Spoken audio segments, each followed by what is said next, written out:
Prajurit komando! Siap! Perintah sudah jelas. Pertiwi memanggil kita sebagai jawaban akhir dari sebuah pertaruhan. Keberhasilan tugas adalah segala-galanya. Lebih baik pulang nama daripada gagal di medan tugas. Yakini, Tuhan beserta kita. Komando! Komando! Komando! Komando! Komando! Inilah pendidikan Kopassus paling mengerikan di Nusa Kambangan.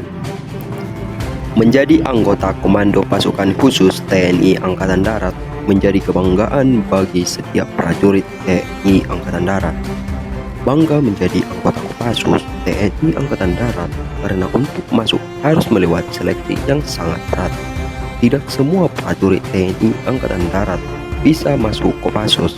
Buktinya dalam sebuah seleksi calon prajurit Kopassus yang awalnya 6.400 orang berkurang menjadi 2.500 orang, sehingga ada sekitar 3.900 prajurit yang tidak lulus. Setelah lolos, calon komando Kopassus akan mengikuti serangkaian dan perhatian yang tidak mudah, mendaki gunung, menjelajahi hutan, hingga berenang menyeberangi Nusa Kambangan. Di tahap akhir pendidikan Komando Kopassus di Nusa Kambangan, itulah yang paling mengerikan, sehingga dikenal Minggu Neraka.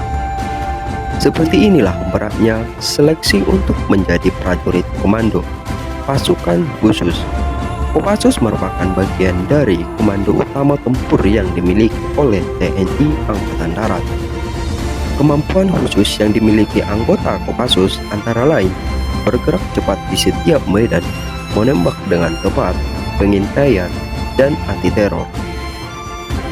Diketahui dalam sejarah Kopassus, Kesatuan Baret Merah TNI Angkatan Darat ini pernah melakukan seleksi ulang hingga membuat lebih dari 3.000 prajuritnya dinyatakan tidak lulus.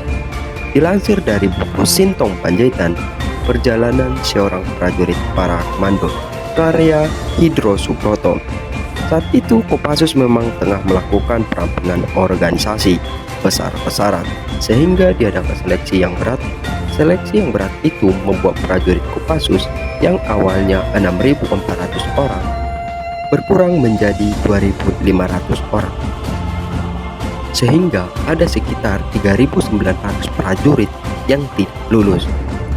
Prajurit Kopassus Sintong Panjaitan bercerita betapa beratnya seleksi pada saat itu yang diadakan di Sukabumi, menilai kemampuan fisik, mental, dan kecerdasan prajurit komando Kopassus. Di antara kegiatan latihan itu harus menyeberangi berbagai jurang untuk latihan fisik dan mental, kurang waktu untuk tidur dan istirahat selama 1 minggu, serta membaca peta dan situasi untuk uji kecerdasan, tulis Hendro Subroto.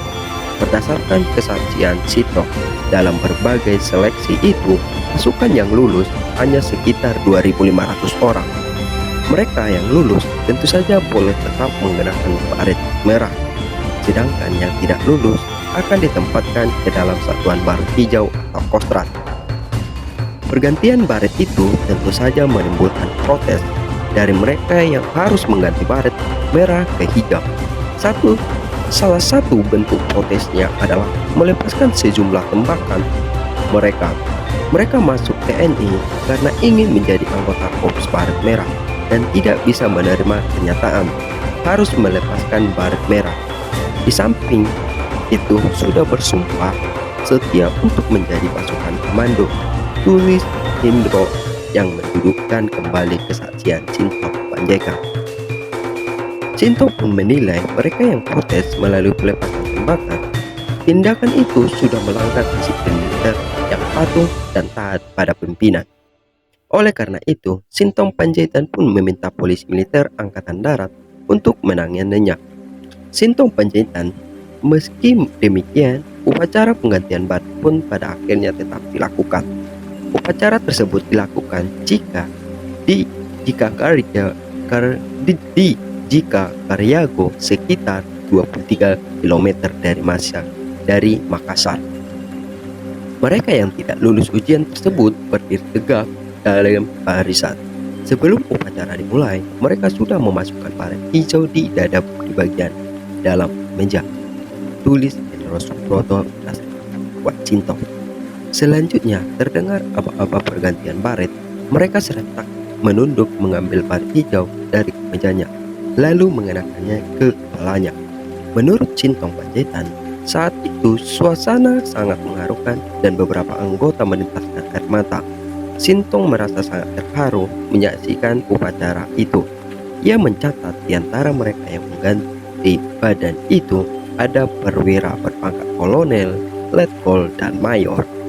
Walaupun sebenarnya mereka lebih suka tetap di baret merah, tulis Hendro Suproto. Ngerinya pelatihan prajurit Kopassus pantas jadi pasukan elit. Tahap akhir dijuluki Minggu Neraka. Kopassus adalah pasukan elit yang mampu menangani tugas-tugas yang berat.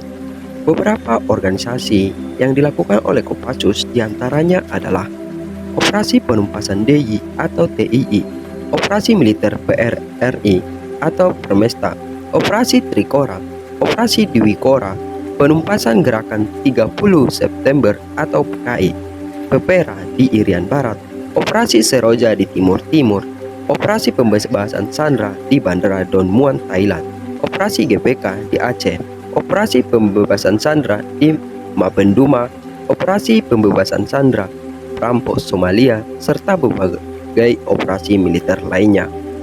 Menjadi anggota Kopassus merupakan kebanggaan bagi setiap pasukan TNI Angkatan Darat. Tak sembarangan tentara yang bisa bergabung dengan Korps Baret Merah. Pasalnya, untuk menjadi prajurit Kopassus bukan hal yang mudah. Prajurit Kopassus adalah sosok pilihan yang mempunyai kemampuan di atas rata-rata, karena kerap mendapatkan penugasan sulit di berbagai daerah. Setiap prajurit dinyatakan lulus jika melewati warping atau serangkaian tes kesehatan fisik, akademi, dan psikologi.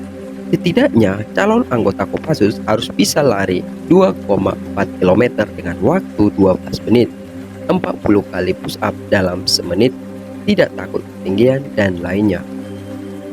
Untuk mendapatkan baret merah dan brevet komando, kebanggaan Korps tersebut, prajurit harus melewati pelatihan khusus yang nyaris melewati kemampuan batas manusia.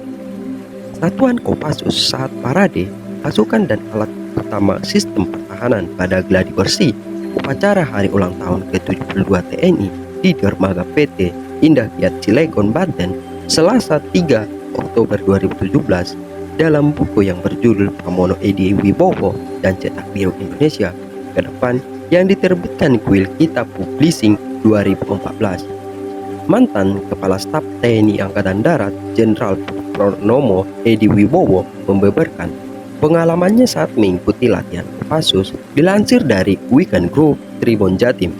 Berikut tahapan latihan prajurit Kopassus. Pemusatan pelatihan di Pusat Pendidikan Pelatihan Khusus Batu Jajar Bandung. Di sini calon prajurit komando dilatih keterampilan dasar seperti menembak, taktik, dan taktik tempur, operasi hit, perebutan cepat serangan unit komando, navigasi darat, dan berbagai keterampilan lain. Sedangkan tahap kedua adalah tahap hutan gunung yang diadakan di Cikata, Bandung. Tahap ini, para calon prajurit komando berlatih untuk menjadi pendaki sembuh, penjejakan, anti penjejakan, survival di tengah hutan. Dalam pelatihan survival, calon prajurit komando harus bisa hidup di hutan dengan makanan alami yang tersedia di hutan. Dengan latihan ini, prajurit komando harus bisa membedakan tumbuhan yang beracun dan dapat dimakan, dan juga mampu berburu binatang liar untuk mempertahankan hidup. Tahap latihan hutan gunung diakhiri dengan long march dari Situ Lembang ke Cilacap dengan membawa amunisi tambang, peluncur senjata, dan perlengkapan perorangan. Selanjutnya, prajurit komando berinterpretasi melalui rawa laut. Di tahapan ini, materi latihan meliputi navigasi laut, survival laut, kelolosan, renang ponco, dan pendaratan menggunakan perahu karet. Para calon prajurit komando harus mampu berenang melintasi selat dari Cilacap ke Nusa Kambangan. Latihan di Nusa Kambangan merupakan latihan tahap akhir. Oleh karena itu, ada yang menyebutnya sebagai Minggu Neraka.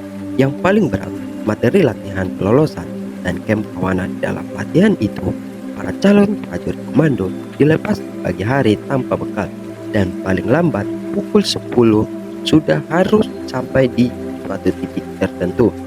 Selama pelonsosan, si calon harus menghindari segala macam rintangan alam maupun tembakan dari musuh yang mengejar.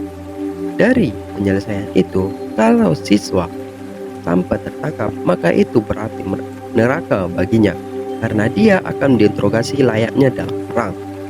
Para pelatih yang berperan sebagai musuh akan menyiksa prajurit malang itu untuk mendapatkan informasi. Dalam kondisi seperti itu, prajurit harus mampu mengatasi penderitaan, tidak boleh membocorkan informasi yang dimilikinya. Untuk siswa yang tidak tertangkap, bukan berarti mereka lolos dari neraka. Pada akhirnya, mereka pun harus kembali ke kamp untuk menjalani siksaan. Selama 3 hari, siswa menjalani siksaan fisik yang nyaris mendekati daya tahan manusia. Beratnya persyaratan untuk prajurit Kopassus dapat dilihat dari standar calon untuk bisa mengikuti pelatihan bina standar fisik. Untuk prajurit non-komando adalah 61, namun harus mengikuti tes prajurit komando nilainya minimal harus 70. Begitu juga kemampuan menembak dan berenang nonstop sejauh 2000 meter.